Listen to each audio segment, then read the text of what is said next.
AE 181 environmental study पर्यावरण अध्ययन। आज का हमारा जो चैप्टर है चैप्टर नंबर 4 है। इससे पहले मैंने आपको चैप्टर फर्स्ट, सेकंड, थर्ड ये सारे मैंने चैप्टर आपको करवा दिए हैं। यूनिट नंबर हम 4 करने जा रहे हैं। यूनिट नंबर हमारा 4 क्या है? थल एवं जल संसाधन। क्या है? थल एवं जल संसाधन करने जा रहे हैं। सबसे पहले मैं आपको पूरी बुक पढ़ाऊंगा, जहां जहां से भी मल्टीपल क्वेश्चन आ सकते हैं। अगर आप बुक्स को देखेंगे, अपनी किताब को देखेंगे, तो मैंने हर जगह पर क्या कर रखी है, मार्किंग कर रखी, क्योंकि ये जो एग्जाम होता है पूरा मल्टीपल चॉइस में होता है। ठीक है, सबसे पहले मैं चैप्टर 4 पढ़ेंगे, उसके बाद इसके लास्ट 5 ईयर के क्वेश्चन पेपर को करेंगे। जैसे आप सब स्क्रीन पर देख रहे होंगे, लास्ट 5 ईयर के क्वेश्चन पेपर आपको यहाँ पर लगे हुए हैं। मैं लास्ट 5 ईयर के क्वेश्चन पेपर भी मैं आपको बता दूंगा। ठीक है, और इसी के साथ इसको भी देखेंगे।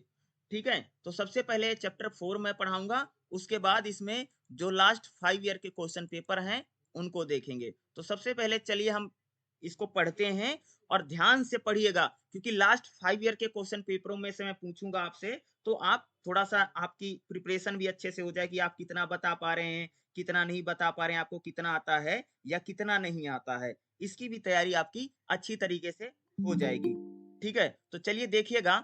इसमें अगर मैं बात करूं, ये पूरा इसमें क्या क्या हमें पढ़ना है, वो सारी चीजें यहाँ पर बता रखी है हमें क्या पढ़ना। खास तौर से हमें नवीकरणीय और अनवीकरणीय संसाधन पढ़ने हैं। ठीक है, जैसे जल और हमें मृदा, दो चीजों को इस पूरी बुक में पढ़ेंगे। काफी इंपॉर्टेंट चैप्टर है। अगर मैं बताऊं, एग्जाम में कम से कम 3 से 4 क्वेश्चन आपको मिलेगा। क्या बोल रहा हूं? आपको एग्जाम में 3 से 4 क्वेश्चन इस चैप्टर से आएगा, इसलिए ध्यान से सुनिएगा। जहां जहां मैंने मार्किंग कर रखी है, वहां वहां पर आप लोग भी अपनी बुक में मार्किंग कर लीजिए। ठीक है, उससे आपको पता चल जाए कहां कहां से मल्टीपल चॉइस के क्वेश्चन आ सकते हैं। तो सबसे पहले देखिएगा 4.2 में नवीकरणीय और अनवीकरणीय संसाधन क्या बोल रहा है। नवीकरणीय और अनवीकरणीय संसाधन देखिएगा। हमारे संसाधन मूल रूप से दो प्रकार के होते हैं। क्या बोल रहा है कि जो संसाधन होते हैं वह दो प्रकार के होते हैं। कौन कौन से होता है? एक तो होता भैया मेरे नवीकरणीय, और दूसरा होता है अनवीकरणीय। क्या बोला? यानी संसाधन दो प्रकार के होते हैं। पहला होता नवीकरणीय और दूसरा होता है अनवीकरणीय। ठीक है, अब हम लोग बात करेंगे जो संसाधन होते हैं। अगर हम बात करें तो दो प्रकार के होते हैं संसाधन, एक तो नवीकरणीय है और दूसरा अनवीकरणीय। अब हम लोग बात करेंगे कि नवीकरणीय संसाधन क्या होता है। क्या देखेंगे कि नवीकरणीय संसाधन क्या होता है। देखिएगा, पृथ्वी के कुछ संसाधन जिनका प्राकृतिक गुणगान द्वारा समय समय पर विस्थापित होते हैं, जैसे वनस्पति। दूसरे शब्दों में अगर मैं बोलूं, इन संसाधनों को पुनर्जनन होता रहता है। यानी नवीकरणीय संसाधन वह होते हैं जिनका पुनर्जनन कर सकते हैं। ठीक है, इसलिए इनको नवीकरणीय संसाधन बोला जाता है। यानी भैया जिनको हम रिसाइकल कर सकते हैं, पुनर्जनन कर सकते हैं, यानी ऐसे प्राकृतिक संसाधन, या कह सकते हो कि ऐसे संसाधन जिनका समय समय पर पुनर्जनन होता रहता है, इनको हम नवीकरणीय संसाधन कहते हैं। जैसे वन, चारागाह, वन्य जीव, जलीय जीव, ये क्या है? ये सभी नवीकरणीय संसाधन है। जैसे वन यानी जंगल, चारागाह वन्य जीव, जानवर वानवर जो होते, जो वन्य जीव जंगलों में जो जानवर हैं, वन्य, जलीय जीवन, ये सारा क्या होता है? नवीकरणीय संसाधन के उदाहरण है। जल भी एक नवीकरणीय संसाधन है। क्या बोला? यानी जो वाटर, पानी होता है, जल होता है, जल भी एक नवीकरणीय संसाधन है, क्योंकि इसका पुनर्चक्रण कर सकते हैं। अरे भाई, पानी को रिसाइकल करके उसका हम दोबारा यूज कर लेते हैं ना, होता है ना। तो वही कह रहे हैं कि जो जल है यानी जो पानी है, वह भी क्या है? एक नवीकरणीय संसाधन है। ठीक है, अब देखिएगा अनवीकरणीय संसाधन क्या होते हैं। अब हम लोग इसको देखेंगे अनवीकरणीय होता है। देखिएगा, कुछ संसाधन जैसे खनिज, जीवाश्म ईंधन भी हैं, जिनका एक बार उपयोग होने पर वह सदा के लिए लुप्त हो जाते हैं। अनवीकरणीय संसाधन मतलब समझते हो? ऐसे संसाधन जिनका एक बार यूज कर लें। क्या बोला? ऐसे संसाधन जिनका हम क्या कर लेते हैं, एक बार यूज कर लेते हैं, और एक बार जब हम उनका यूज कर लेते हैं तो वह सदा के लिए लुप्त हो जाते हैं। लुप्त मतलब समझते हो? खत्म हो जाता है। जैसे ऐसा कोई संसाधन हो, ऐसा कोई रिसोर्स हो, जिनका हमने एक बार यूज कर लिया है, वह फिर सदा के लिए लुप्त हो जाते हैं, उनको हम क्या बोलते हैं? अनवीकरणीय संसाधन बोलते हैं।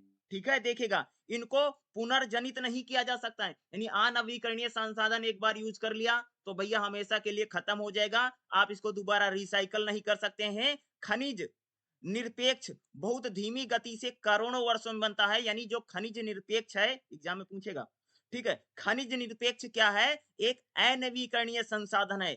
एक बार निरपेक्षित खनिज का उपयोग हो जाने पर उसको पुनर्जनित नहीं किया जा सकता है। उदाहरण के लिए जीवाश्म ईंधन जैसे पेट्रोल है, कोयला है, जिनका दहन हो जाता है, इनको पुनर्जनित नहीं किया जा सकता। अगर आप देखेंगे जैसे खनिज निरपेक्ष है, ठीक है, जीवाश्म ईंधन है यानी कोयला है, पेट्रोल है, ठीक है, ये क्या है? ये सारे अनवीकरणीय संसाधन है। और अनवीकरणीय संसाधन क्या होता है कि उनका हम दोबारा यूज नहीं कर सकते। एक बार यूज कर लिया तो हमेशा के लिए क्या हो जाएगा? वो समाप्त हो जाते हैं, खत्म हो जाता भाई मेरे। मृदा भी यानी जो मिट्टी होती है ना, मिट्टी भी एक प्रकार से क्या है? मृदा भी एक अनवीकरणीय संसाधन है। कहने का मतलब है अगर आपने एक बार मिट्टी को यूज कर लिया, क्या बोला? मिट्टी का एक बार, क्योंकि मिट्टी को क्यों बोलते हैं? क्योंकि मिट्टी जो है ना बहुत लंबे समय के बाद बनती है। क्या? मिट्टी जो होती है यह भी एक अनवीकरणीय संसाधन है, क्योंकि मृदा बहुत धीमी गति से बनती है और उसको बनने में बहुत समय लगता है। क्या बोला? भाई मिट्टी को बनने में बहुत टाइम लगता, बहुत समय लगता है, इसलिए मृदा भी क्या होती है? एक अनवीकरणीय संसाधन है। इतना क्लियर हो गया होगा आप सबको। चलिए अब हम लोग देखते देखते हैं अनवीकरणीय संसाधन में जल संसाधन को। यानी जल क्या, हमने बात किया था ना, जल क्या है? जल एक अनवीकरणीय संसाधन। ध्यान से सुनते जाना, जहां जहां मैंने मार्किंग किया, अगर आपके पास बुक है, चाहे आप इंग्लिश मीडियम है चाहे हिंदी मीडियम है, किताब खोलो और मार्किंग मारते चले जाओ, क्योंकि वहीं से मल्टीपल बनेगा। ठीक है, देखिएगा, ध्यान से सुनिएगा। अनवीकरणीय संसाधन है में हम जल संसाधन पढ़ने जा रहे हैं। देखिएगा, जल जीवन के लिए सबसे महत्वपूर्ण है भाई, हमारे लाइफ के लिए जो जल यानी पानी है बहुत जरूरी है। हमारे जल संसाधन सीमित होते हैं, यानी जो जल संसाधन सीमित हैं, जबकि प्रकट रूप से जल प्रचुर मात्रा में है। जल की उपयोगिता योग मात्रा की करें कि अगर बात करें तो जल हमारे लिए बहुत उपयोगी है। भाई पूरी दुनिया में पानी बहुत है, लेकिन हमारे यूज के लिए जिसको हम पी सकते हो तो बहुत कम है। ठीक है, अब यहां से देखिएगा, क्योंकि यहां से क्वेश्चन बनेगा। देखिएगा, मीठा जल मानव जीवन के निर्वाह के लिए सबसे महत्वपूर्ण है। कह रहे हैं मीठा जल, यानी मीठा मतलब सब, मीठा जल उसको हम बोला जाता है जिसको पीने योग्य पानी को मीठा जल बोला जाता है। जैसे अगर मैं यहाँ की बात करूं, रोहतक में खारा पानी भी होता है और मीठा पानी भी होता है। खारा खास तौर से क्योंकि हरियाणा के रीजनों में खारा पानी बहुत आता है जिसको आप पी नहीं सकते, नमकीन पानी जिसको बोलते हैं। दूसरा मीठा पानी होता है जो यहाँ से अगर आप देखेंगे सरकारी जो पानी होता है पाइपों के द्वारा आता है उसको बोलते हैं। तो कह रहे हैं मीठा जल मतलब होता है पीने योग्य पानी। कहा जा रहा है कि जो मीठा जल होता है वह मानव जीवन के निर्वाह के लिए सबसे महत्वपूर्ण है। इसे यानी पानी जो है इसमें पंच तत्व होते हैं। कौन कौन से पंच तत्व क्या है? जैसे पृथ्वी, अग्नि, वायु, अंतरिक्ष और जल। यानी हमारा जो शरीर है किससे मिलकर के बना है? भाई पांच तत्वों से मिलकर के बना ना, पंच तत्व शरीर से। यानी क्या है? वायु, जल, ठीक है, जैसे पृथ्वी है, वायु वायु है, अग्नि है और अंतरिक्ष और जल है, इनसे बना है, महत्वपूर्ण माना जाता है। देखिएगा, इसका सभी जनों द्वारा श्रद्धा और पूजा की जाती है, यानी पानी हमारे लिए बहुत इंपॉर्टेंट। देखिएगा, ऐसा इसलिए क्योंकि पृथ्वी पर पाए जाने वाला जल, यहाँ से एग्जाम में क्वेश्चन पूछा था, यहाँ से सुनना, ध्यान से सुनिएगा क्या कह रहा है। ऐसा इसलिए है क्योंकि पानी हमारे लिए क्यों महत्वपूर्ण है, सुने। ऐसा इसलिए माना जाता है क्योंकि पृथ्वी पर पाए जाने वाला जल का महज 1% यानी 1% हम सबके लिए आसानी से उपलब्ध है। यहाँ से एग्जाम में क्वेश्चन आ चुका है, ठीक है। महज 1% जो जल है हम सबके लिए आसानी से उपलब्ध है। अभी मैं जब मल्टीपल करवाऊंगा ना लास्ट 5 ईयर के, तो उसमें से बताना। देखो, ठीक है, तो यहाँ ध्यान रखिएगा, मार्किंग कर लो भाई जहां जहां से आ रहा। देखिएगा, इसमें मात्र इस मात्रा में लगभग 73% जो जल होता है भाई कृषि के लिए, 20% जो होता है उद्योगों के लिए, शेष जल जो होता है वह घरेलू और मनोरंजन की आवश्यकताओं के लिए जैसे पीने और अन्य उपयोग के लिए प्रयोग किया जाता है। यानी पूरी धरती पर, पूरी पृथ्वी पर जितना पानी है उसमें से भाई मेरे 1% जो है जिसको हम पी सकते हैं, यानी पीने के लिए हमारे लिए उपलब्ध है। देखिएगा, यहां से भी क्वेश्चन बना है, देखिएगा, इसलिए कलरिंग अलग रहेगी, मैंने शुरू में बताया था। जल संसाधनों का वैश्विक वितरण दर्शाता है कि जल की कुल मात्रा का 3% से भी कम मीठा जल है। यहां से मल्टीपल में क्वेश्चन यहाँ से भी आया था, कह रहे हैं कि पूरी दुनिया में, क्या बोला, जल संसाधनों का वैश्विक वितरण दर्शाता है कि जल की कुल मात्रा का 3% से भी कम मीठा जल है, क्योंकि एग्जाम में मल्टीपल में भी पूछेगा, मैं दिखाऊंगा लास्ट 5 ईयर, तो उसमें बोलता है कि वैश्विक यानी वैश्विक वितरण यानी मीठा जल कितना है, तो उसमें बोलेगा 3%, 4%, 5%, 6%। तो उसमें से 3% जो बोलता है ना, ये 3% आपका सही है। और एक चीज मैं बता दूं, ये जो टेबल बनी हुई है ना, टेबल बड़ी इंपॉर्टेंट है, क्योंकि टेबल से क्वेश्चन बहुत पूछते हैं लोग। टेबल से क्वेश्चन पे पूछेंगे, जैसे बोलेंगे कि जैसे कई बार बोलेंगे कि हिमकृत जल कितना उपलब्ध है या मीठा जल कितना है, भौम जल कितना है। इसको टेबल को लेकर के काफी क्वेश्चन पूछे गए। तो सबसे पहले देखेगा मीठे जल के प्रकार, मीठा जल कितना है और हमारे लिए यूजफुल कितना है। देखिएगा, अगर मैं हिमकृत जल की, हिमकृत मतलब समझते हो, जो बर्फे होती भाई मेरे, जो पिघलती हैं, जिनका पानी बलता है, उन्हीं को बोलते हो हिमकृत। तो वो मीठा जल के रूप में 80% है। जो तरल है वह 20% है मीठा जल।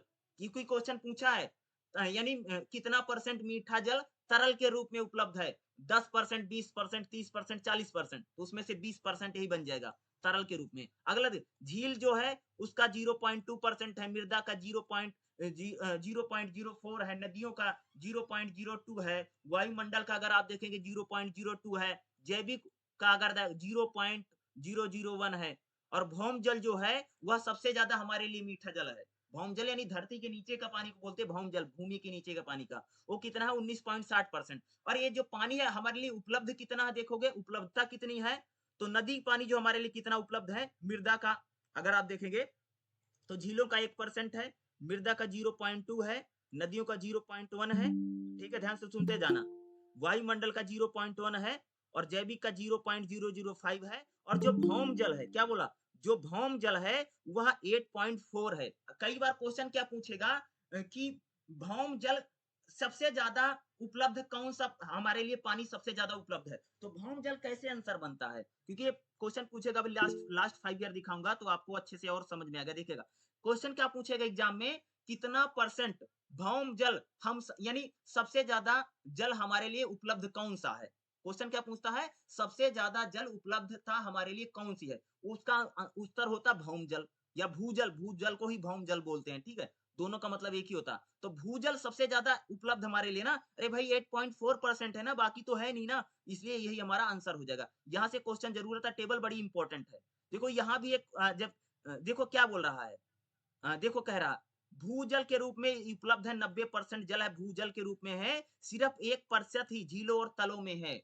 ठीक है, जैसे यहां से बोलता है, यहां से देखिएगा मीठे जल की कुल मात्रा मनुष्य की वर्तमान और भावी आवश्यकताओं को पूरा करने के लिए पर्याप्त है। कह रहा है कि जो मीठा जल है ना, वो हमारी जो भावी आवश्यकताएं हैं, वर्तमान की मनुष्यों की जो आवश्यकताएं हैं, उसको पर्याप्त करने के लिए क्या है, अधिक है। लेकिन इसके असमान वितरण, व्यापक मौसमी और वार्षिक उतार चढ़ाव के कारण जल की कमी विश्व के अनेक भागों में गंभीर समस्या। करें पानी तो हमारे लिए बहुत है, लेकिन क्या हो रहा कि जो पानी का असमान वितरण है, पानी की जो समस्या है, वह पूरी दुनिया में क्या हो रही भाई मेरे, एक गंभीर समस्या के रूप में बन रही है। आप सब कोई सुनते होंगे ना कि भाई भारत में भी कई स्थानों पर पानी नहीं है, जल नहीं है, तो पानी की जो समस्या है गंभीर समस्या बन रही है। अगला देखिएगा जल चक्र, क्या है, जल चक्र की हम लोग बात करेंगे, ध्यान से सुनिएगा। देखा जल चक्र में हमें ये देखना, वर्षण, देखिएगा वर्षण क्या होता है, ध्यान से सुनिएगा, वर्षण क्या होता है। देखो वर्षण वह सभी प्रकार के सम्मिलित हैं जिनमें वायुमंडलीय आर्द्रता पृथ्वी पर गिरती। वर्षण क्या होता है,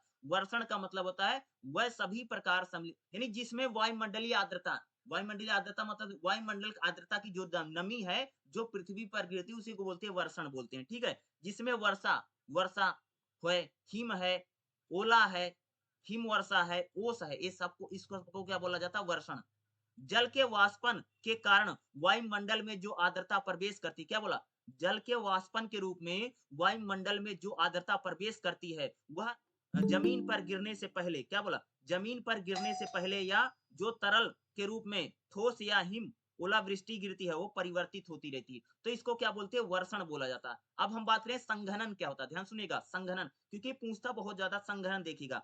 संघनन क्या होता है, एक ऐसी प्रक्रिया के रूप में परिभाषित किया जा सकता है किसको, संघनन को, जिसके द्वारा जल वाष्प प्रावस्था से तरल अवस्था में, क्या बोला, जल वाष्प अवस्था से तरल अवस्था में परिवर्तित, क्या बोला, नहीं भैया, जो पानी होता है जल वाष्प से तरल अवस्था के रूप में जाता है, उसको क्या बोला जाता है, उसको संघनन बोला जाता है। संघनन क्या होता है, ऐसी अवस्था जिसमें क्या होता है, जिसके द्वारा जल वाष्प प्रावस्था से तरल अवस्था में जाता है, वो परिवर्तित होता है, उसको हम क्या बोलते हैं? संघनन।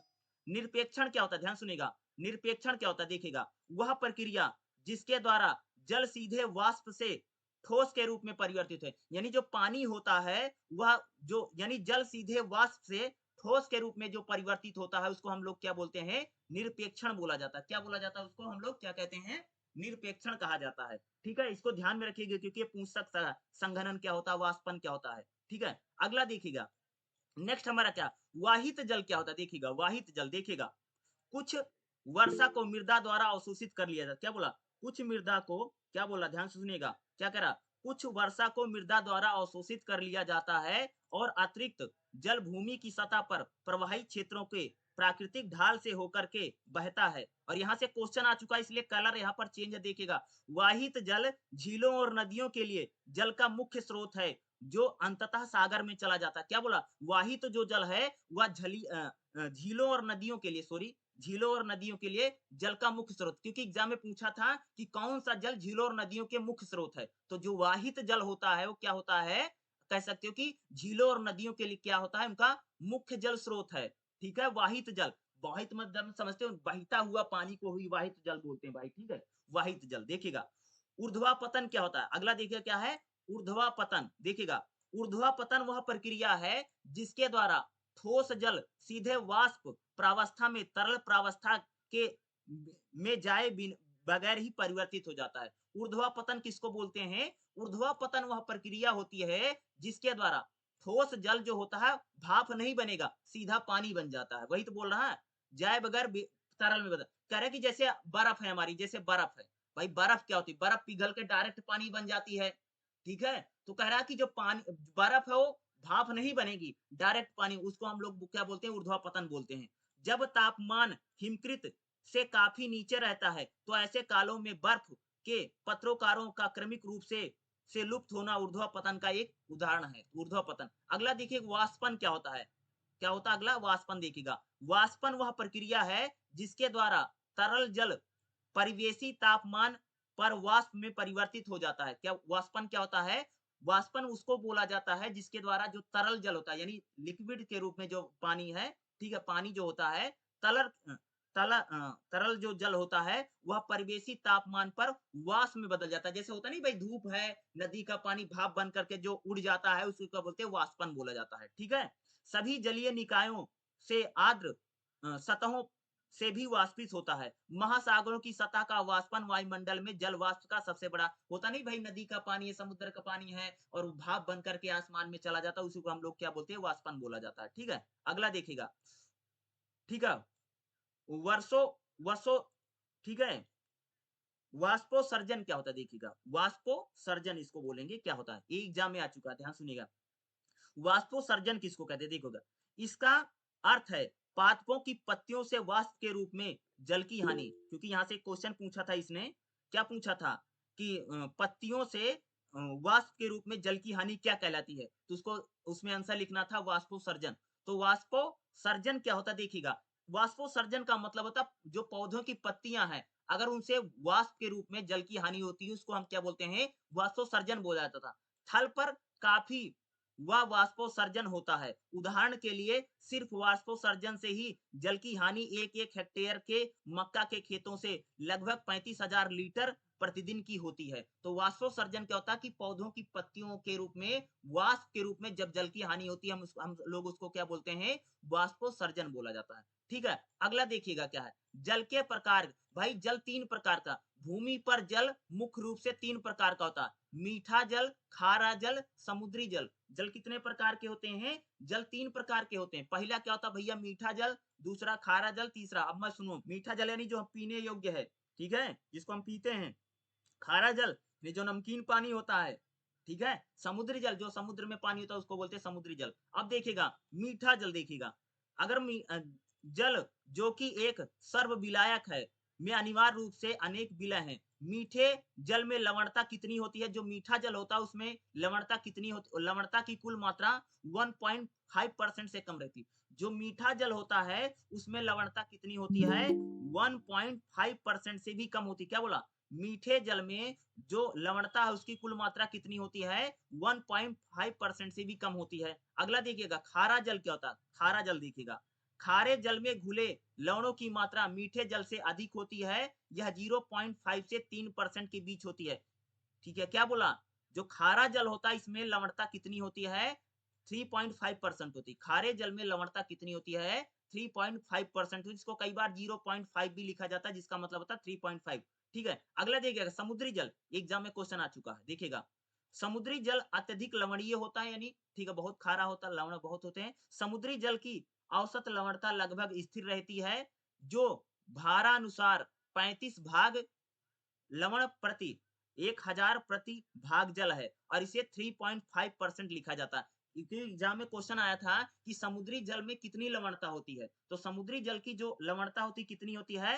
3.5%। समुद्री जल में कितनी लवणता होती है? 3.5% होती है, ये आ चुका है। अभी लास्ट 5 ईयर करवाऊंगा तो उसमें बताना। ठीक है, आगे देखिएगा। नेक्स्ट हमारा क्या है? सतह और भूजल का अत्यधिक दोहन। क्या बोला? सतह और भूजल का अत्यधिक होगा।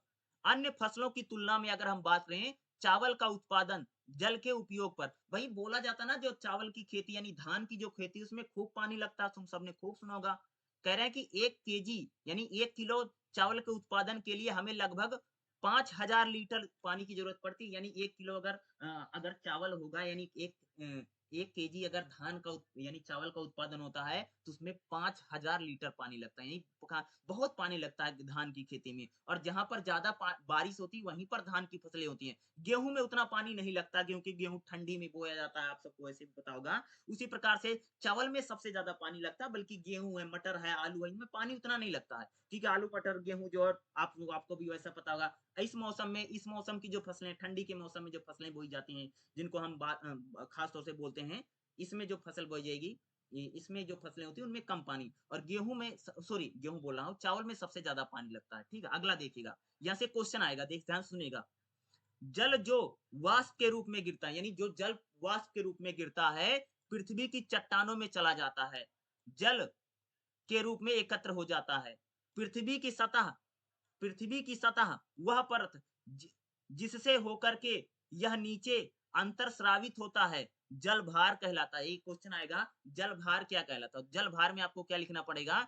पृथ्वी की वह परत जिससे होकर के यह नीचे अंतरस्रावित होता है, उसे जल भार कहते हैं। जल देखें, और जल को कुएं खोद करके उपयोग किया जा सकता है। जल को क्या कर सकते हैं? जल का उपयोग कैसे करेंगे भाई? कुएं खोद करके हम लोग क्या कर सकते हैं? जल का यूज कर सकते हैं, या जल का हम लोग क्या कर सकते हैं? प्रयोग कर सकते हैं। ठीक है, अगला देखिएगा, कृषि में जल का सर्वाधिक उपयोग होता है। क्या होता है भाई? खेती में तो सबसे ज्यादा पानी का यूज होता है। कृषि जो होती है उसमें सबसे ज्यादा हम लोग क्या करते हैं? पानी का खूब यूज होता है। लगभग 70% उपलब्ध जल, क्या बोला? लगभग 70 यानी 70% जो जल उपलब्ध है प्रतिवर्ष विश्वव्यापी रूप से कृषि उत्पादन में खर्च होता है। एशिया के यह कुल वर्षा जल निकासी का 86% है, जबकि उत्तर मध्य अमेरिका में 49% है, यूरोप में यहाँ 38% होता है। यानी कह रहे हैं कि जो पानी है सबसे ज्यादा किसमें यूज होता है? खेती में खूब पानी यूज होता है, खास तौर से अगर आप देखेंगे। अगला देखिएगा, जल स्रोतों का निम्नीकरण, यानी जो हमारे जल के स्रोत हैं, यानी जहां से हमको पानी मिलता है, निम्नीकरण मतलब समझते हो खत्म होते चले जा रहे हैं, या वो गंदे होते चले जा रहे हैं। यानी पानी जो हमारे लिए बहुत यूजफुल है, वो जल के जो स्रोत है, रिसोर्स हैं, उनका खत्म हो जाना, उसी को हम लोग बोलते हैं निम्नीकरण, यानी धीरे धीरे वो खत्म हो जाना, उसकी बोलता है निम्नीकरण बोला जाता है। ठीक है, देखिएगा, जल स्रोतों का निम्नीकरण या उसका संदूषण, जिससे वह मानव उपयोग के लिए जल के स्रोत के रूप में अनुपयुक्त हो जाएं, जैसे आज एक गंभीर समस्या है। भाई आज जो हमारी पानी के संसाधन है, धीरे धीरे वह दूषित होते चले जा रहे हैं। यह एक क्या है? गंभीर समस्या है। हमारे अधिकांश जल निकाय यानी जल स्रोत कौन कौन से? जैसे हमारी नदियां हैं, नदी है, झील है, आप सबको पता है ना, जैसे नदी है, झील है, इस प्रकार की जो अन्य चीजें हैं, जैसे नदी है, झील है, या महासागर है, ये सारी जितनी चीजें हैं, ठीक है, ये सारी जितनी चीजें हैं, जो भूजल है, ये सब क्या धीरे धीरे जो हमारे जल के स्रोत हैं, उनका क्या हो रहा? धीरे धीरे अगर हम लोग देखेंगे, उनका निम्नीकरण होते जा रहा है। क्या हो रहा है? धीरे धीरे अगर आप देखेंगे तो उनका हम क्या देख रहे हैं? निम्नीकरण होते चले जा रहा है, कि जो हमारे जल के स्रोत हैं।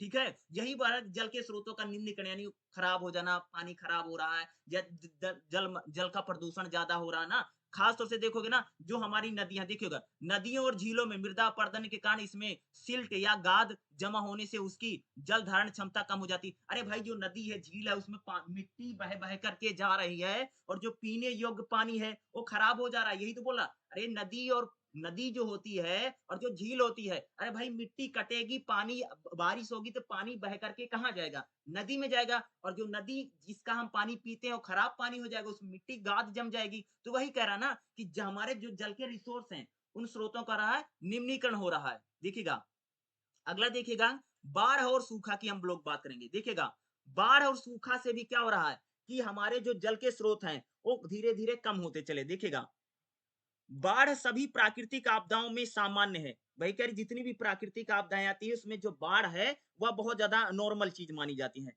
बाढ़ नियमित रूप से 20,000 से अधिक जानें लेती हैं। वही बाढ़ अगर कहीं पर आती है, सामान्यतः 1 वर्ष में मानोगे तो 20,000 से ज़्यादा लोगों की जान लेती है। क्या लेती है? बाढ़ लेती है।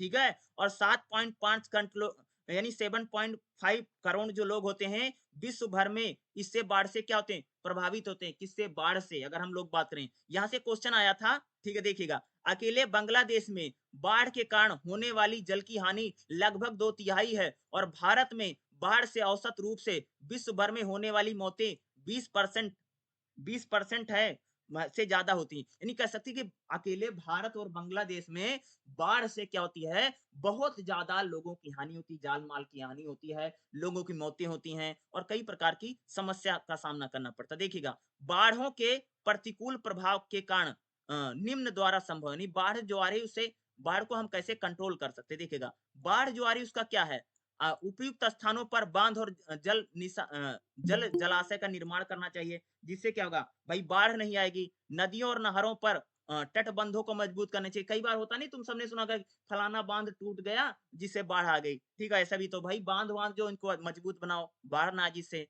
नदियों और नहरों और जलाशयों की धारण क्षमता को आवर्ती रूप में गाद निकाल करके उनको गहरा करो। जैसे मैंने बताया ना कि जो हमारी नदी है या नदी होती है, जो तालाब होता है, ठीक है, उनमें क्या होती, मिट्टी बह बह करके आती रहती है और उसमें पानी की नीचे जो जम जाती है तो उसको निकालो, ठीक करो। नदी अथवा जल भागों से, अन्य नहरों से जल मार्गों में बाढ़ से जल का आवर्तन या विस्थापन करना। बाढ़ मैदान प्रबंधन तकनीकों को अपनाना चाहिए। जो जल है, जो जलाशय है, टंकी बनाना, जिससे क्या हो कि जो बाढ़ है वह धीरे धीरे ना आए। हम लोग क्या पढ़ेंगे, सूखा। सूखा भी एक प्रकार से बहुत बड़ी समस्या अगर हम देखेंगे, जिससे क्या होता है कि जो पानी के सोर्स होते हैं खत्म होते चले जाए। सूखा क्या होता है, एक लंबे समय तक अगर मान लो कहीं पर बारिश नहीं होती, इसको हम सूखा बोलते हैं। देखिएगा, बाढ़ की भांति ही सूखा को भी अस्वाभाविक रूप से दीर्घकालिक अवधि तक सूक्ष्म मौसम के रूप में परिभाषित कर सकते हैं। सूखा क्या होता है, अगर लंबे समय तक, ध्यान सुना, क्या होता, अगर लंबे समय तक कहीं पर पानी नहीं बरसता है तो भाई बोला जाता सूखा पड़ गया है। पहले के जमाने में तो बहुत सूखा पड़ता, पहले के समय में, अंग्रेज के टाइम तो लंबा लंबा सूखा पड़ता था। मुगल काल, मौर्य काल में तो खूब सूखा पड़ता था। ठीक है, खाने पीने की चीजें बहुत दिक्कत आती है, सूखा। अब एक कहीं पूछता है कि, ध्यान सुना, एग्जाम में क्या पूछेगा, सूखे का आर्थिक प्रभाव क्या होता है, सूखे का पर्यावरणीय प्रभाव क्या होता है और सूखे का अलग अलग प्रभाव। तो ये बहुत इंपॉर्टेंट है, यहाँ पर इस टेबल को जरूर, सूखे का आर्थिक प्रभाव, सूखे का पर्यावरणीय प्रभाव और सूखे का सामाजिक प्रभाव क्या होता है। यहाँ से क्वेश्चन एग्जाम में पूछा जा सकता है, तो यहाँ पर मार्किंग देखो। सूखे का आर्थिक प्रभाव क्या होता है, जैसे फसल की हानि हुई, अगर सूखा पड़ेगा तो आर्थिक प्रभाव क्या होता है, फसल की हानि होगी, डेयरी जो है, मवेशी जो होते हैं, मछली उत्पादन की हानि होगी। अगर सूखा पड़ेगा तो आर्थिक रूप से हमें फसल है, डेयरी है, मवेशी है, मछली है, इनकी उत्पादन की हानि होगी। और सूखे का पर्यावरणीय प्रभाव, अगर सूखे पड़ेगा तो हमारे पर्यावरण को क्या हानि होगी, जो पादप हैं या जो जंतु हैं, इनकी प्रजाति की क्षति होगी और मृदा अपरदन होगा। भाई अगर सूखा पड़ेगा तो क्या होगा, बारिश तो होगी नहीं और मिट्टी कटेगी, मृदा अपरदन होगा। तो सूखे का पर्यावरण पर, अगर सूखा पड़ेगा तो क्या होगा, जो जीव जंतु हैं उनकी हानि होगी और मृदा अपरदन होगा। ये इसको क्या बोलेंगे, सूखे का पर्यावरणीय प्रभाव बोला जाएगा। और सूखे का सामाजिक प्रभाव क्या, अरे भाई सूखा पड़ेगा तो हमारे समाज पर क्या इफेक्ट पड़ेगा, क्या होगा, भोजन की कमी, खाने पीना, खाना ही नहीं रहेगा। सूखा तो वही था, खाद्य पदार्थों की कमी हो जाना। ठीक है, फूड नहीं रहेगा, भोजन की कमी, क्या है, सूखे का सामाजिक प्रभाव, स्वास्थ्य की क्षति होगी, यानी लोगों की हेल्थ खराब होती चला, अरे खाना नहीं रहेगा तो क्या होगा, बीमार होंगे आदमी, स्वास्थ्य की कमी, ये सामाजिक प्रभाव है। जल आपूर्ति के बीच यानी पानी को लेकर के लोग क्या करेंगे, खूब सारा लड़ाई झगड़ा करेंगे, वाद विवाद करेंगे, ठीक है। तो सूखे का आर्थिक प्रभाव क्या है, पर्यावरणीय प्रभाव क्या है, सामाजिक प्रभाव क्या है, ये आपको पता होना चाहिए। यहाँ से आपसे क्वेश्चन आ सकता है। अब बात रही जल के संचयन, यानी पानी को इकट्ठा कैसे कर सकते हैं, यानी जल को संचयन कैसे किया जा सकता है, ठीक है। देखोगे यानी जल को अगर आप देखोगे तो हम लोग कैसे उसको संचित कर सकते हैं, ठीक है, स्टोर कर सकते हैं। देखिएगा जल को संचित करने के लिए कई चीज हैं। छतों से वाहित जल को एकत्र करना, भाई हमारी जो पानी बरसता नहीं छतों पर जो पानी होता है उनको हम इकट्ठा कर सकते हैं, इससे जल संचय हो सकता है, ठीक है। जल ग्रहण क्षेत्रों में वाहित जल को एकत्र करना चाहिए, यानी जल जहां पर बारिश हो रही है वहां पर जो बारिश का पानी है उसको हम एकत्र कर सकते हैं वाहित जल को। तालाब है, जलाशय है, स्थानीय सरिताओं में बाढ़ के मौसमी जलों को एकत्र कर सकते हैं। जो हमारे तालाब हैं, जलाशय हैं, उनमें अगर कभी बाढ़ आती है तो बाढ़ के पानी को हम क्या कर सकते हैं, इकट्ठा कर सकते हैं, ये बता रहे हैं। जल भार प्रबंधन के द्वारा, जल भार जो प्रबंधन तकनीक है इसके द्वारा भी हम लोग क्या कर सकते हैं, जल का प्रबंधन किया जा सकता है, ठीक है।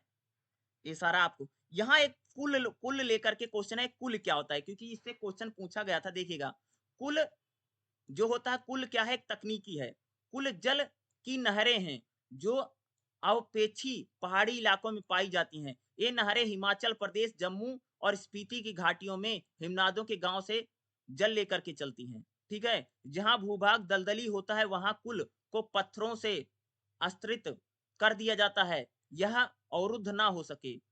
कुछ कुल 10 किलोमीटर लंबी होती है, सरिताओं में अस्तित्व में होती है। कुल क्या होता है, कुल एक प्रकार के पानी को स्टोर करने की क्या है, तकनीकी है। क्या है, पानी को स्टोर करने की क्या है, तकनीकी क्या है, वो कुल है। इससे क्वेश्चन पूछा गया था, इसलिए मैंने इसको यहाँ पर इंपॉर्टेंट में रखा हुआ है, ठीक है। अगला देखिएगा, जल संसाधनों का संरक्षण और प्रबंधन कैसे करें, यानी जो हमारे जल के संसाधन है, ठीक है, उनको हम क्या करें, उनको संरक्षण कैसे करें, उनका प्रबंधन कैसे करें, मैनेजमेंट और उनका सेफ्टी कैसे करें जल संसाधनों। देखिएगा सबसे पहले जल निरंतर एक कमी वाला उत्पाद बनता जा रहा है, यानी भैया पानी की कमी लगातार होती चली जा रही है। इसकी कमी हम सबके लिए खतरा है, भाई पानी नहीं रहेगा तो हम सबके लिए खतरा होगा ना, जो कि हमारी आजीविका कभी कभी हमारे जीवन के लिए भी खतरा हो सकती है। करोड़ों जनों के लिए मीठे जल की कमी को अपर्याप्त मात्रा के रूप में ही नहीं बल्कि खराब गुणवत्ता जल के रूप में भी कहा जा सकता। तो पानी की जो समस्या पूरी दुनिया के लिए गंभीर समस्या है, अगर पानी नहीं रहेगा तो एक गंभीर समस्या बन सकती है। जैसा कि 2001 में देखिएगा, जैसा कि 2001 में संयुक्त राष्ट्र जनसंख्या कोष यानी United Nation peoples and fund, ठीक है, द्वारा रिपोर्ट किया गया था कि अगले 25 वर्षों में क्या, अगले 25 वर्षों में विश्व की 1/3 जनसंख्या जल की गंभीर समस्या की कमी झेलेगी। क्या बोला भाई, ये रिपोर्ट में बताया गया था कि अगले 25 साल में विश्व की 1/3 जनसंख्या, कितनी, 1/3 जनसंख्या जो होगी वह जल की गंभीर समस्या को क्या करेगी, झेलेगी, ठीक है। अभी भी 1 अरब से अधिक लोगों को सुरक्षित पेयजल की पहुंच नहीं है। आज भी देखें तो आज पूरी दुनिया में ना 1 अरब से ज्यादा लोग ना उनके पास पानी नहीं है, सुरक्षित पेयजल की पहुंच नहीं है। और 3 अरब जन यानी 3 अरब लोग जो हैं वह मूलभूत सीवेज प्रणालियों तक पहुंच नहीं, यानी वहां पर सीवर नहीं है, इसको लेकर के यहाँ पर बताया गया, ठीक है। अगला देखिएगा, समुद्री जल और विलवणीकरण क्या होता है। देखिएगा समुद्री जल के विलवणीकरण की यह विधि हमारे देश के गुजरात में, यानी जो समुद्री जल होता है मैंने बताया ना वो बहुत ज्यादा उसमें लवणता होती है, खारा पानी होता है, तो उसके लिए एक तकनीक है जिसको हम उससे ठीक कर सकते हैं। देखिएगा समुद्री जल के विलवणीकरण की यह विधि हमारे देश में गुजरात के भावनगर में और राजस्थान के चूरू में उपयोग की जाती है। यानी समुद्री जो जल होता है उसमें जो विलवणीकरण उसको खत्म करने के लिए क्या एक तकनीक लगाई गई, कहां पर, गुजरात के भावनगर में और राजस्थान के चूरू में लगाई गई, इसको यूज किया जा रहा है। क्योंकि गुजरात और हमारे देश में राजस्थान ऐसे इलाके हैं जहां पर पानी की गंभीर समस्या हो रही है। अपशिष्ट जल क्या होता है, देखिएगा अपशिष्ट जल, देखिएगा घरेलू और नगर पालिकाएं अपशिष्ट जल कार्बनिक पोषकों से समृद्ध होता है। यदि हम जल के प्रकारों में रोग पैदा करने वाले रेगाणु विषैले तत्वों से मुक्त कर दिया जाए तो इसका उपयोग खेतों और बगीचों और वनस्पतियों के रूप में, अपशिष्ट जल समझते हो, यानी हमारे घरों में जो गंदा पानी होता है, यूज किया पानी होता है, उसी को बोलते हैं अपशिष्ट जल। कह रहे हैं कि अपशिष्ट जो जल, गंदा पानी जो अगर उसमें जो कीटाणु है या जो जीवाणु उनको अगर हम हटा दें तो उस पानी को हम खेतों के लिए, बगीचों के लिए, सिंचाई उचाई के लिए हम क्या कर सकते हैं, अपशिष्ट जल का हम लोग यूज कर सकते हैं, यही यहाँ पर बताया जा रहा है, ठीक है। चलिए अगला देख लेते हैं। अगला हम लोग पढ़ेंगे अनवीकरणीय संसाधन यानी थल संसाधन पढ़ने जा रहे हैं। अनवीकरणीय संसाधन में हम किसको पढ़ेंगे? थल संसाधन, यानी भूमि भी एक क्या है? संसाधन है। और यह क्या है? यह एक अनवीकरणीय संसाधन है। ठीक है, देखिएगा, नवीकरणीय संसाधनों में जैसे जल, वन के विषय में पढ़ने के बाद आप जानना चाहेंगे कि अनवीकरणीय संसाधन क्या है। तो अनवीकरणीय संसाधन में देखिएगा, जैसे भूमि, खनिज, महासागरीय संसाधन है। जो भूमि होती, खनिज होते हैं, क्या होते हैं? अनवीकरणीय संसाधन। देखिएगा, भूमि संसाधन, देखिएगा, भूमि हमारे लिए एक मौलिक संसाधन है। क्या है? भूमि हमारे लिए क्या भैया? जो जमीन है हमारे लिए क्या? बहुत ही मौलिक संसाधन है, जैसा कि आपने पिछले भाग में पढ़ा था। देखिएगा, भूमि जनसंख्या वृद्धि में कारण अत्यधिक दबाव, करें कि जो भूमि हमारे लिए बहुत अच्छा सन, लेकिन लगातार जैसे जैसे जनसंख्या पॉपुलेशन बढ़ती चली जा रही है, वैसे वैसे भूमि पर यानी धरती पर क्या है? दबाव बढ़ता चला, यानी प्रेशर बढ़ता चला, यानी भूमि पर अत्यधिक दबाव हो रहा है। हमारे थल पिंड जिन पर 2001 में, यानी हमारे भूमि पर 1901 में, देखेगा, हमारी भूमि पर यानी धरती पर देखो भैया, भूमि पर 1901 में जो जनसंख्या थी वो 23.8 करोड़ थी, लोग रहते थे। अब वह 120 करोड़ हो गई है, यानी अधिक व्यक्ति होते चले जा रहे हैं। वृक्षों की अंधाधुंध कटाई हो रही है, वनोरोपण हो रहा है, और भू संसाधनों का कुप्रबंधन से मृदा और भू दृश्यों की गुणवत्ता में काफी क्षति हुई है। कहने की पृथ्वी जो हमारी, सॉरी, जो भूमि हमारी एक बहुत अच्छा संसाधन है, हमारे लिए बहुत बड़ा संसाधन है, लगातार जनसंख्या बढ़ी जिस पर भूमि पर दबाव बढ़ रहा है। दूसरा, पेड़ों की अंधाधुंध कटाई हो रही है, वनोरूपण हो रहा है, और जो भूमि का कुप्रबंधन किया जा रहा है, यानी भूमि को अच्छी तरह से यूज नहीं किया जा रहा, उसका खराब मैनेजमेंट हो रहा है। इससे भी कह सकते हैं कि जो भूमि है उसका एक प्रकार से क्या रहा है, अगर आप देखेंगे तो धीरे धीरे वो प्रदूषण हो रहा है या उसमें कमी आ रही है, जो भूमि हमारे लिए बहुत महत्वपूर्ण। तो मृदा संसाधन में क्या देखेंगे? भूमि सन, देखिएगा, मृदा जो कि भूमि की सबसे ऊपरी परत बनती है। क्या है? मृदा जो कि भूमि की सबसे ऊपरी परत बनाती है, सभी संसाधनों में बहुमूल्य है, क्योंकि यह समूचे जीव तंत्र को सहारा देती है, वनस्पतियों को भोजन के रूप में चारा प्रदान करती है, और जीवन के लिए अनिवार्य जल का भंडारण करती है। अरे भाई, जमीन के नीचे ही तो पानी मिलता है, अगर भूमि नहीं रहेगी तो हम लोग कहाँ रहेंगे ना, वही बता रहा है। ठीक है, अगला देखिएगा, भूमि संसाधन हम लोग पढ़ेंगे, भारत में कहाँ कहाँ पर कौन सी मिट्टी पाई जाती है। ये टेबल बड़ी इंपॉर्टेंट है, और मैं काम करता हूँ आप सबके लिए इसको थोड़ा सा छोटा कर देता हूँ, ताकि आप सब लोग इसको अच्छी तरीके से देख पाए। मैं इसमें थोड़ा सा छोटा कर रहा हूँ इसको।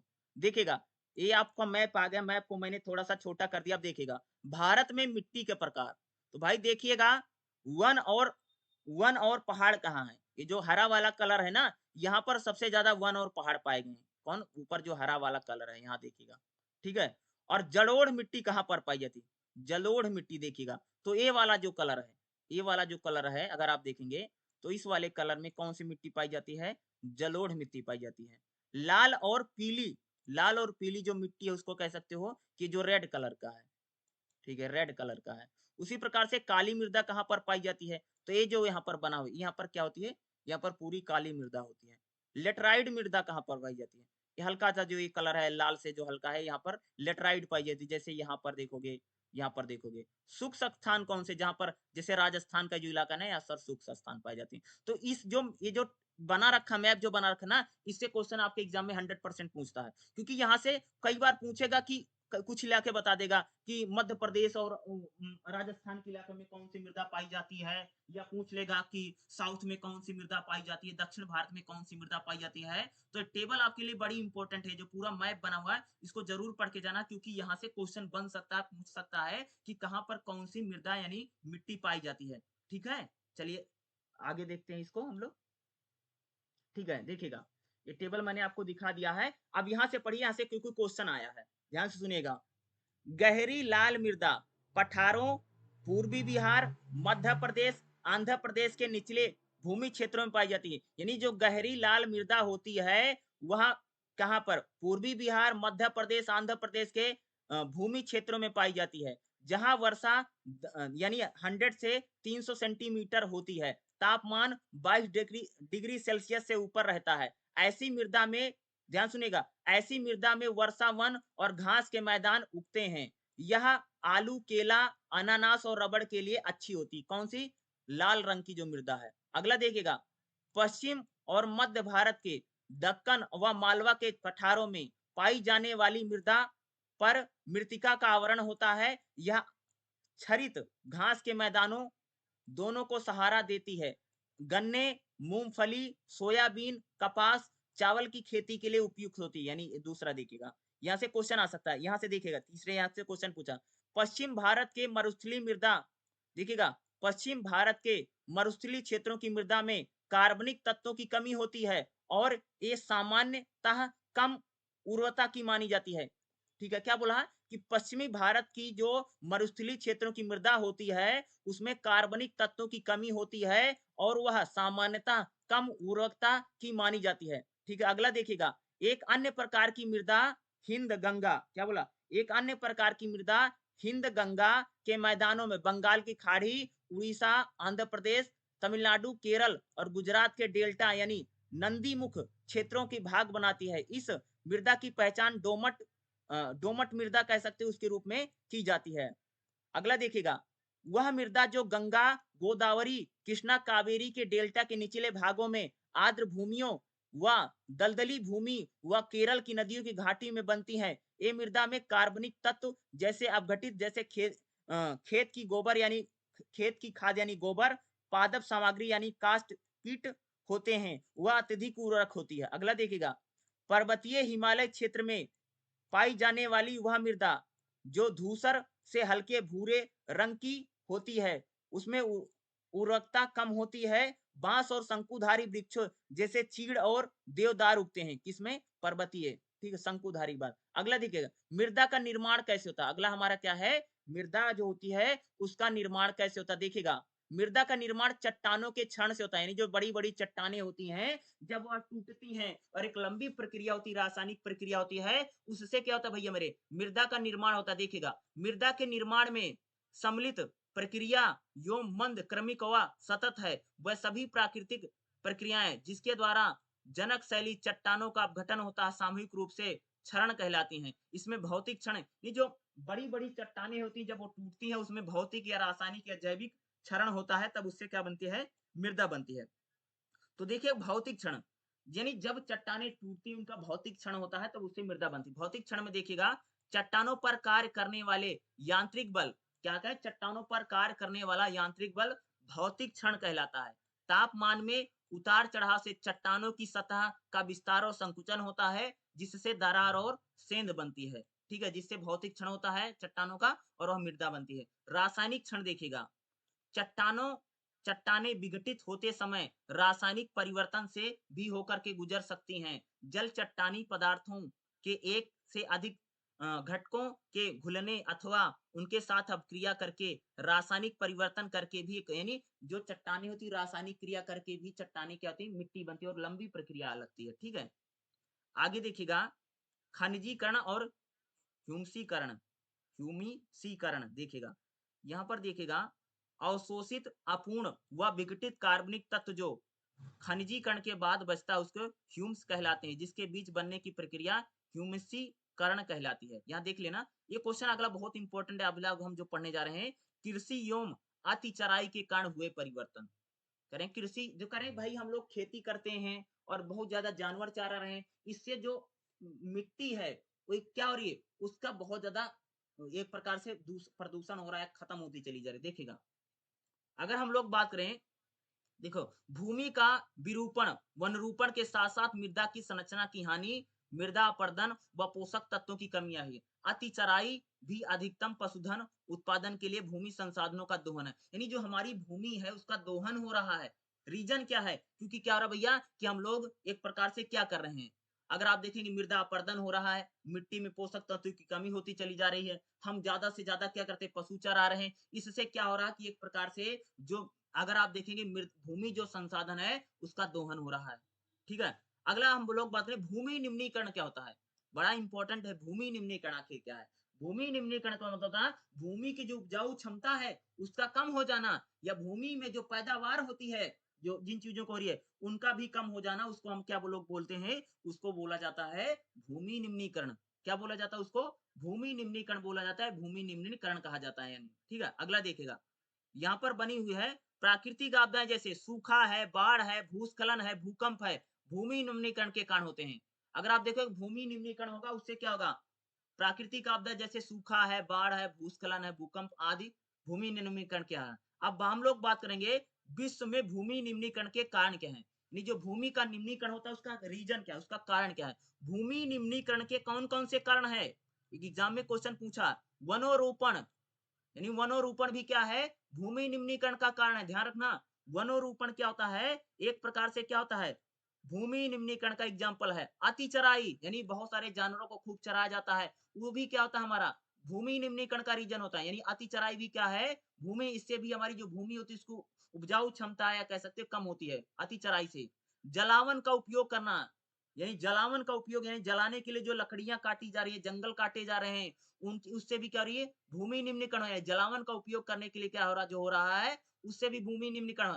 कृषि कृषि कुप्रबंधन, यानी हम लोग जो खेती करते हैं उसका सही से यूज नहीं करते हैं, मृदा उसमें सही से यूज, इससे यानी कृषि कुप्रबंधन भी क्या है, भूमि निम्नीकरण का एक बहुत अच्छा एग्जाम्पल है। क्या कह सकते हो, जो कृषि कुप्रबंधन है वह भूमि निम्नीकरण का क्या है, एक बेहतर एग्जाम्पल है। ठीक है, अगला देखिएगा, औद्योगिकरण और शहरीकरण। भाई जो उद्योग धंधे लग रहे हैं, जो बड़े बड़े इंडस्ट्री लग रही है, जो शहरीकरण हुआ, यह भी क्या है, भूमि निम्नीकरण का एक बड़ा एग्जाम्पल है। क्या है, जो औद्योगिकरण हो रहा है, जो शहरीकरण हो रहा है, यह भी भूमि निम्नीकरण का क्या है, एक बड़ा एग्जाम्पल है। अगला देखिएगा, भूमि और मृदा देखिएगा, भूमि और मृदा अगला है, देखिएगा यहाँ पर देखिएगा, भारत में 30 से 50% के बीच निजी और सार्वजनिक भूमि का आकलन पारिस्थितिक रूप से भिन्न स्तरों पर निम्नीकृत किया गया है और इसे सामान्यतः वेस्टलैंड भूमि यानी बंजर भूमि कहा जाता है। बंजर भूमि समझते हो, जिस भूमि पर कोई कुछ पैदावार नहीं होती है, जो जिस भूमि में उत्पादन नहीं होता है, जिसमें कोई फसल नहीं होती, इसको हम लोग क्या बोलते हैं, वेस्टलैंड भूमि यानी बंजर भूमि कहा जाता है। बंजर समझते हो, जिस जिस भूमि का कोई यूज नहीं, यानी यानी उसकी जिस भूमि की उपजाऊ क्षमता खत्म हो गई है, उसमें कोई पैदावार नहीं थी, उसमें गेहूं चावल किसी की खेती नहीं हो सकती, अगर कुछ लगाते तो कुछ निकलता नहीं है, उसी को बोलते हैं वेस्टलैंड यानी बंजर भूमि। देखिएगा, वर्तमान में निम्नलिखित कार्यक्रम बंजर भूमि के विकास के लिए चलाए जा रहे हैं, राष्ट्रीय प्रयास किया जा रहा है। भारत सरकार ऐसे बहुत सारे कार्यक्रम चला रही है कि जो हमारी बंजर भूमियां हैं, जिनसे भाई कुछ भी उत्पादन नहीं हो रहा, बंजर भूमि को ठीक करने के लिए भारत सरकार बहुत सारा काम कर रही है। देखिएगा कौन कौन सी योजना है, समेकित वेस्टलैंड विकास परियोजना, दूसरा है औद्योगिक विकास विस्तार प्रशिक्षण परियोजना, तीसरी है गैर सरकारी संगठन यानी एनजीओ जो स्वयं सेवी हैं, इनकी भी एक योजना है, निवेश प्रोत्साहन योजना है, बंजर भूमि वेस्टलैंड विकास कार्यबल है, जिनके जरिए भारत सरकार क्या कर रही है कि जो बंजर भूमि है, जिनमें हम लोग क्या देखते हैं कि कुछ भी उत्पादन नहीं हो रहा है, यानी जो हमारी बंजर भूमि है, बंजर भूमि अरे भैया जिसपे कुछ नहीं होता, गाँव हम सुबह में तो हमारी खेत भैया बंजर हो गया है, बंजर वही होता है जिस पर कुछ कुछ नहीं होता, उसी को हम लोग क्या बोलते हैं, बंजर बोलते हैं। तो बंजर भूमि पर कुछ होता नहीं है और भारत सरकार कह सकते हो तमाम तरह के कार्यक्रम चलाए जा रहे हैं, हमारे सरकार चले, यानी राष्ट्रीय प्रयास किया जा रहा है कि ताकि बंजर भूमि को ऐसे बना दो उसमें कुछ उपजाऊ हो सके। भाई जनसंख्या बढ़ती जा रही है ना, खाने पीने की चीजें पैदावार हो, इसलिए बंजर भूमि के लिए सारे कार्यक्रम चलाए जा रहे हैं। ठीक है, अगला देखिएगा, हम लोग देखेंगे इसमें, देखिएगा मृदा अपर्दन वह प्रक्रिया, क्योंकि मृदा अपर्दन को लेकर के क्वेश्चन पूछेगा, ध्यान सुनिएगा। मृदा अपर्दन वह प्रक्रिया है जिसमें मिट्टी की ऊपरी परत हट जाती है।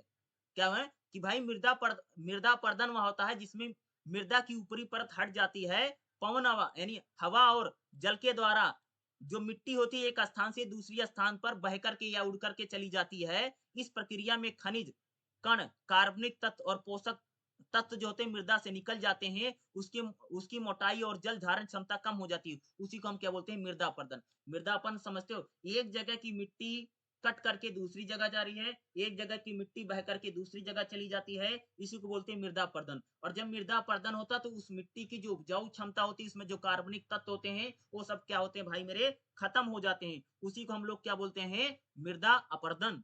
ठीक है, अगला देखिएगा, क्या है, उर्वरक मृदा प्राप्त करने और बनाए रखने का एक तरीका है, खाद तृण व ऐसी खाद के रूप में कार्बनिक पदार्थ का उपयोग होता है जिसका पहले से उच्चतर किण्वन होता है। देखिएगा, यह मृदा की संयोजकता को बेहतर बनाता है, उच्च धारण क्षमता को बढ़ाता है और स्थिर समुच्चय गठन को बढ़ाता है। यहाँ से मल्टीपल में क्वेश्चन आ चुका है, मल्टीपल में यहाँ से क्वेश्चन आ चुका है, ध्यान सुनिएगा क्या बोल रहा है। उर्वरक मृदा को प्राप्त करने और बनाए रखने का एक तरीका है। हरा खाद तृण और ऐसी खाद के रूप में कार्बनिक पदार्थों का उपयोग करना है जिसका पहले से ही उच्चतर एवं किण्वन हो चुका है। यहाँ से तीनों एग्जाम्पल हैं, देखो। यह मृदा की रंजकता को बेहतर बनाता है, दूसरा है जल धारण क्षमता को बढ़ाता है, तीसरा है स्थिर समुच्चयी गठन को बढ़ाता है। ठीक है, अगला देखिएगा। सूक्ष्म और उप सूक्ष्म क्षेत्रों में अत्यधिक और बहुत कम सिंचाई से घुलनशील लवणों में वृद्धि होती है। इससे मृदा लवणीय और क्षारीय हो जाती है। क्या होती है? इससे मृदा क्या होती है? लवणीय और क्षारीय हो जाती है। ये पादप वृद्धि के लिए प्रतिकूल होती है, जबकि जल मृदा से वाष्पित हो जाते हैं तो लवण जैसे कि क्लोराइड, सल्फेट और कार्बोनेट जैसे संचारित होते हैं। और यहाँ से देखिए, यहाँ से मल्टीपल पूछा था, क्या पूछा था? क्षारीय मृदा का सबसे प्रभावी उपचार क्या होता है? जिप्सम होता है। क्या पूछेगा, कई बार एग्जाम मल्टीपल में आ चुका है, क्षारीय मृदा का उपचार कैसे किया जा सकता है। तो क्षारीय मृदा का जो उपचार है उसमें जिप्सम का उपयोग करना होता है। ठीक है, क्षारीय जो मृदा होती है उसका सबसे प्रभावी उपचार क्या है? जिप्सम के रूप में किया जा सकता है। ठीक है, चलिए अगला हमारा देखिएगा क्या है। भूमि का उपयोग, भूमि उपयोग योजना एवं प्रबंधन, यानी भूमि का हम उपयोग कैसे करें, उसका प्रबंधन कैसे करें, उसका मैनेजमेंट कैसे किया जा सकता है। ठीक है, यहाँ पर देखिएगा मृदा प्रबंधन, मृदा यानी मृदा का प्रबंधन कैसे करेंगे, देखिएगा। मृदा एक बहुमूल्य संसाधन है जिसके बनने से करोड़ों, भाई मिट्टी को बनने में तो करोड़ों वर्ष लगते हैं। क्या है? मृदा एक बहुमूल्य संसाधन है जिसके बनने में करोड़ों वर्ष लगते हैं। इसलिए मृदा का उचित प्रबंधन बेहद जरूरी है, यानी मृदा का उचित प्रबंधन हो। मृदा का प्रबंधन दो तरीकों से हो सकता है। मृदा का प्रबंधन आप कैसे कर सकते हैं? दो तरीकों से। मृदा अपरदन को कम करो, भाई मिट्टी का जो कटाव हो रहा है वो कम करो, तो मृदा मृदा का प्रबंधन किया जा सकता है। दूसरा, मृदा की उत्पादकता को पुनः, यानी मृदा की जो उत्पादकता है उसको पुनः प्राप्त करके हम क्या कर सकते हैं? मृदा का प्रबंधन किया। तो मृदा का प्रबंधन दो तरीकों से किया जा सकता है। पहला है मृदा अपरदन को कम करना या रोकना, दूसरा है मृदा की उत्पादकता को पुनर्प्राप्त करना। इसके जरिए हम क्या कर सकते हैं? मृदा का प्रबंधन किया जा सकता है। देखिएगा, मृदा अपरदन का नियंत्रण कैसे करोगे, यानी जो मृदा अपरदन हो रहा है उसका कंट्रोल कैसे करोगे? मृदा अपरदन को रोकने के लिए सबसे महत्वपूर्ण तरीका है, भाई मृदा अपरदन को कैसे रोकेंगे? पहले क्या? घास झाड़ी वृक्षों को उगाना, यानी घास झाड़ी अगर वृक्ष लगाओ तो मृदा अपरदन नहीं होगा। अर्थात ऐसे निकासी तंत्र का निर्माण करो जो मुक्त अनियंत्रित जल प्रवाह को रोक सकें। जल के प्रवाह से पतली नहरें नालियां बन जाती हैं और उनसे गहरी सकरी घाटी का विकास होता है जिससे दर्रा बन जाता है। और यहाँ सुनिएगा, प्रसिद्ध चंबल दर्रा जो है वह मृदा अपरदन के कारण बना है। यानी मृदा अपरदन का, यानी मृदा अपरदन से, यानी कह सकते हो कि जैसे कई बार पूछेगा दर्रा क्यों बनता है, तो दर्रा बनता भैया मृदा अपरदन के कारण कहीं पर। और जो प्रसिद्ध हमारा चंबल दर्रा है वह मृदा अपरदन के कारण बना है। तो क्वेश्चन क्या पूछ रहा है कि दर्रा बनने का कारण क्या होता है? मृदा अपरदन। एग्जाम में क्वेश्चन आ चुका है 5 ईयर में, इसलिए देखो मैं जहां जहां से क्वेश्चन आया है मैं सब बताता चल रहा हूं। साथ में हम लोग लास्ट 5 ईयर के क्वेश्चन पेपर को भी करेंगे। तो जो दर्रा बनता है मृदा अपरदन के कारण बनता है। ठीक है, ये बहुत इंपॉर्टेंट है जो मैंने आपको चीज बताई है। ठीक है, चलिए अगला चंबल दर्रा देखो, ये दर्रा बन गया, एक क्यों बना है? मृदा बने, मिट्टी के कटाव के कारण ही बना है। ठीक है, यहाँ पर देखिएगा मृदा बीमारी, यानी मृदा जो हमारी मिट्टी थी खराब क्यों, यानी मृदा में कई बार बीमारी लग जाती है, कई बार उसमें कोई रोग लग जाता है।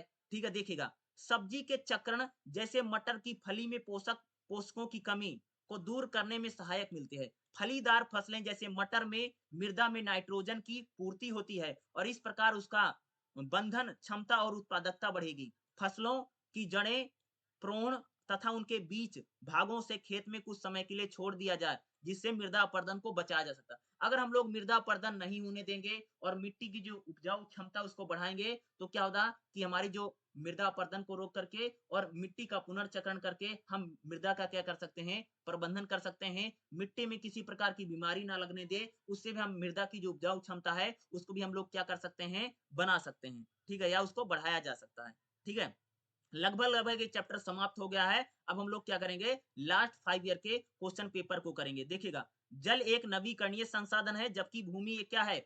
एक अनवीकरणीय संसाधन है। देखिएगा, भौतिक संसाधनों का निम्नीकरण जैसे भूमि जल का मुख्य रूप से मनुष्य की कृषि, उद्योग, शहरीकरण और क्षेत्रों में अतिदोहन के कारण हुआ है। देखिएगा, कृषि में क्षरण, भूमि उपयोग में पैटर्न में परिवर्तन, सिंचाई के जल क्षरण, पीड़कनाशियों और उर्वरक का उपयोग कम करने से नवाचारी पर्यावरणीय रूप में अनुकूलित कृषि तकनीकों का क्रियान्वयन द्वारा प्रभावी हो सकता है। तो ये सारा मैंने आपकी अगर आप देखेंगे तो पूरी मैंने आपको बुक पढ़ा दी है, क्योंकि काफी इंपॉर्टेंट चैप्टर, इससे क्वेश्चन भी आपसे जरूर पूछे जाएंगे। अब हम लोग क्या करेंगे, लास्ट 5 ईयर के क्वेश्चन पेपर करेंगे। मैंने आपको पूरी बुक पढ़ाई है और आप लोग कितना बता पा रहे हैं, कितना नहीं बता पा रहे हैं, इसको जरूर देखिएगा।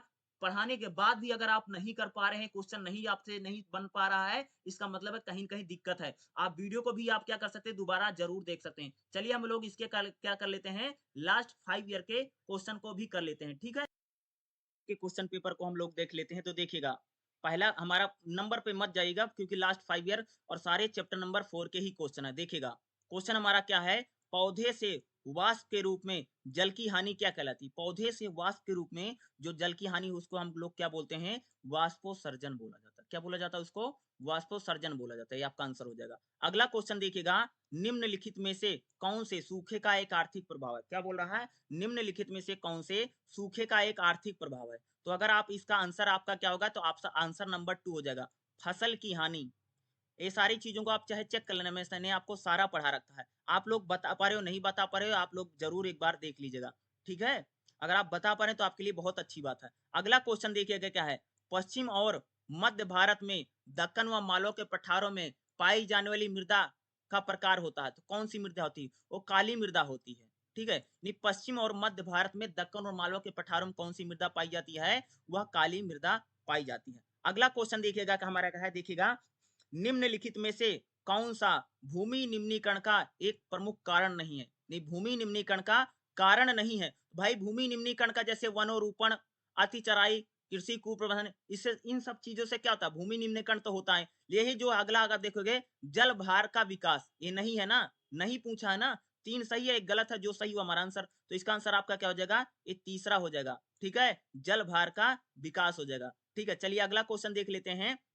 नेक्स्ट क्वेश्चन देखिएगा, जलीय संसाधनों में वैश्विक वितरण पर विचार करें तो मीठे जल, अलवण जल का कितना परसेंट है? कितना बताया था मैंने, बताया था ना, 3% है। सारा मैंने पढ़ा रखा है, ठीक है? और कहाँ कहाँ से क्वेश्चन आ रखा है वो भी मैंने बताया, ठीक है? अगला क्वेश्चन देखिएगा हमारा, देखिएगा, निम्नलिखित में से कौन सा अनवीकरणीय संसाधन है? इसमें से कौन सा अनवीकरणीय संसाधन है? वन्य जीव, जल, वन, ये तो सब नवीकरणीय है, बल्कि खनिज जो निरपेक्ष है, यह अनवीकरणीय संसाधन है। मैंने स्टार्टिंग में बताया था ना, खनिज निरपेक्ष क्या है, अनवीकरणीय संसाधन है। अगला देखिएगा, समुद्री जल की औसत लवणता कितनी होती है? जो समुद्री जल होता है उसमें लवणता कितनी पाई जाती है? तो अगर आप देखेंगे 3.5% होती, कितनी होती है? 3.5% होती है। अगला क्वेश्चन देखिएगा, निम्नलिखित में से किसी खाद को मिलाने पर प्राप्त नहीं किया जा सकता? बिल्कुल जो अभी मैं लास्ट वाला पढ़ा रहा था, निम्नलिखित में से किसी खाद को मिलाने पर प्राप्त नहीं किया जा सकता है? अगर आप देखेंगे, मृदा लवणता में कमी, बल्कि ये जो तीनों दिए गए हैं आपकी बुक में हैं, बल्कि यही नहीं था, यही आपका हो जाएगा। नहीं का मतलब होता है इसमें एक गलत है, वही हमें निकालना है, 3 सही है तो वही निकालना है, तो हो गया। चलिए अगला क्वेश्चन देख लेते हैं। नेक्स्ट क्वेश्चन देखिएगा, दर्रा बनने का कारण है, मैंने बोला था अभी दर्रा पढ़ा रहा था ना, तो दर्रा बनने का क्या कारण है? अम्लीय मृदा, क्षारीय मृदा, मृदा लवणता, बल्कि मृदा अपरदन से दर्रा बनता। किससे बनता है? मृदा अपरदन से। और हमने चंबल दर्रा पढ़ा ना, मृदा अपरदन के कारण एक बड़ा चंबल दर्रा बना है, ठीक है? अगला क्वेश्चन देखिएगा, सारे क्वेश्चन आपके एग्जाम में देखो, ये क्वेश्चन बहुत इंपॉर्टेंट क्वेश्चन है, देखिएगा, वैश्विक जल मीठे जल का कितना परसेंट तरल के रूप में, वो जो मैंने टेबल आपको दिखाई थी ना, वैश्विक मीठे जल का कितना परसेंट तरल के रूप में उपलब्ध है? तो अगर आप देखेंगे तो 20% उसका था ना, 20% तो था ना, देख लेना चाहे आप। निम्नलिखित में से कौन सा खाद के उपयोग से प्राप्त नहीं किया जा सकता? देखो ये क्वेश्चन 2 बार आ गया है, और इसमें भी आपका आंसर क्या होगा, मृदा लवणता में कमी, बल्कि तीनों आपकी बुक में दे रखे हैं, मैंने इसको पढ़ा रखा है। तो ये क्वेश्चन सारा देखिएगा।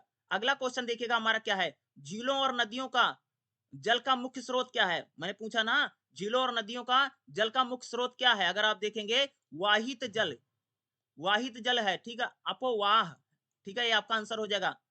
अगला क्वेश्चन देखिएगा, निम्नलिखित में से कौन सा लाल मृदा के लिए सत्य नहीं है? सत्य नहीं, अगर आप बुक में देखेंगे तो पहला भी है, दूसरा भी है, तीसरा भी है। यही जो आपका चौथा है यही नहीं है। यही आपका क्या हो जाएगा? आंसर हो जाएगा। फोर्थ इसका क्या हो जाएगा? 27वें का यानी निम्नलिखित में से कौन सा लाल मृदा के लिए सत्य नहीं है? तो 4 आपका है, इसका आंसर हो जाएगा। ठीक है, अगला देखिएगा, एक जलभार होता है, मैंने बोला था ना, एक जलभार होता है, अभी मैंने आपको पढ़ाया है। एक जलभार क्या होता है? पत्थरों की वह परत जिससे जिससे होकर के जल नीचे क्या अंतरस्रावित होता है। अभी पढ़ाया था आपको ना एक जलभार वाला, पत्थरों की वह परत जिससे होकर के जल नीचे अंतरस्रावित होता है। ठीक है, अगला क्वेश्चन देखिएगा, क्षारीय मृदा का सबसे प्रभावी उपचार क्या है? जिप्सम बता देना, क्षारीय मृदा का प्रभावी उपचार क्या है? तो यहाँ पर देखिए जिप्सम आ गया ना, चौथा आपका क्या हो जाएगा? यही आपका क्या हो जाएगा भाई? मेरे आंसर हो जाएगा। चलिए अगला क्वेश्चन पेपर देख लेते हैं। अगला देखिएगा, पृथ्वी पर पाए जाने वाला जल हम सबके लिए सहजता से कितना उपलब्ध है? भाई कितना है? भाई पीने के लिए पानी कितना पृथ्वी पर उपलब्ध है? वो महज कितना था? महज 1% था। तो आपका दूसरा क्या हो जाएगा? यही आपका क्या हो जाएगा? आंसर हो जाएगा। मैंने सारे पढ़ा रखे हैं, ठीक है, और जहां से क्वेश्चन आने की संभावना वो भी मैंने पढ़ा था। लगातार एक क्लास चलती रहती है, आप जरूर क्लास को ज्वाइन कीजिए। ठीक है, अगला क्वेश्चन देखिएगा, भारत में वह मृदा जिसमें कार्बन तत्वों की कमी होती है, जिसके कारण उर्वरकता कम होती है, वह क्या कहलाती है? अगर आप देखेंगे, यानी भारत की वह मृदा जिसमें कार्बनिक तत्वों की कमी होती है और उसकी उर्वरकता कम होती है, तो अगर आप देखेंगे तो आपकी क्या होगी? मरुस्थलीय मृदा। भी मैंने आपको पढ़ाया था ना, यानी भारत में वह मृदा जिसमें कार्बनिक तत्वों की कमी होती है और उर्वरकता भी कम होती है, तो क्या है? मरुस्थलीय क्षेत्र की मृदा। ये आपका आंसर हो जाएगा। ठीक है, अगला क्वेश्चन देखिएगा, निम्नलिखित में से कौन सा तरीका मृदा अपरदन की रोकथाम के लिए उपयुक्त नहीं है? ठीक, जैसे बांध बनाना भी मृदा अपरदन को रोक सकता है, घास पात से ढकना, मृदा की सांद्रता से भी हम मृदा अपरदन, बल्कि ये जो कुल है यही आपका क्या हो जाएगा? आंसर है, क्योंकि कुल क्या है? पानी को स्टोर करने यानी प्रबंधन का एक तरीका, तो आपका क्या हो जाएगा? नहीं पूछा ना तो कुल हो जाएगा। बाकी तीनों से तो मृदा अपरदन को रोक ही सकता है, यही आपका क्या हो जाएगा? दूसरा आंसर हो जाएगा। ठीक है, इस टाइप से मैंने आपको अगर देखेंगे तो मैंने लास्ट 5 ईयर के मैंने आंसर भी आपको करवा दिए हैं। बाकी चैनल पर आपको जाएंगे तो इसकी क्लास आपको लगातार मिलेगी। ठीक है, और इसको पहली बार मैंने नोट से पढ़ा रखा है, दूसरी बार मैंने आपको बुक से पढ़ा रहा हूँ, तो लगभग दूसरी बार मैं बुक पढ़ा हूं, तो ध्यान से पढ़िएगा, क्योंकि काफी टफ एग्जाम आता है, ताकि आपका एग्जाम अच्छी तरीके से निकल जाए। कुछ भी पूछना तो आप मेरे से जरूर पूछ सकते हैं। ठीक है।